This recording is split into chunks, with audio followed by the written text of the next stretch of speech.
Hopefully you memorized Genesis 2:18-20 last week. This week we're looking at Genesis 2:21-22. So just the next two verses that follow. It says this. So the Lord God caused a deep sleep to fall upon the man. And while he slept, he took one of his ribs and closed up its place with flesh. And the rib that the Lord God had taken out from the man, he made into a woman and brought her to the man. So God takes Adam, makes him take a nice long nap, and takes a rib out of his side to form this new help meet that he's made for him. I'm going to break the rules here and staying in one passage. I want us to look at another parallel passage to this same idea. And the reason is I want to answer the question, what does the lower rib protect? Like, why would God choose a lower rib? The rib's jobs are protect the organs, but why the lowest rib? Well, if I ask the question, what does the lower rib protect?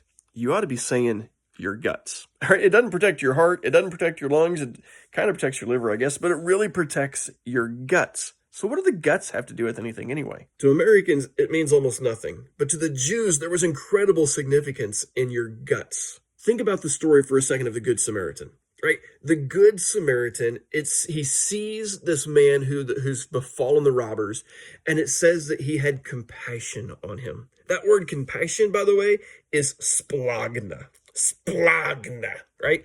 What does splagna mean anyway? Well, it means it tore his guts out. He had such feelings that it felt like his own guts were being tore out when he saw this wounded man. You see, to a Jewish person, your guts, the splagna, the compassion, your guts, that is where the seat of emotions is. So we Americans like to say, oh, I love you with all my heart. But to the Jews, it would be more meaningful to say, I love you with all my guts. Can you imagine the greeting cards of guts splattered across the card and it says, I love you, honey, with all my guts. It doesn't have the same meaning in English, right? But to the Jews, that was what it meant. To have this deep, passionate, emotional connection, right?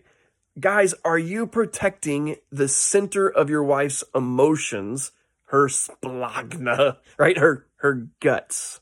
Hopefully you can see that God, by using the lowest rib, and that being the center of the emotions, that God's desire for Adam was first and foremost that he would protect her love and emotions and feelings. Guys, Adam's first priority was to protect his wife's feelings. Isn't it interesting that God could have used any bone or no bones? He could have used a piece of flesh. He could have used an earlobe. He could have used anything or nothing, but he chose to use a rib.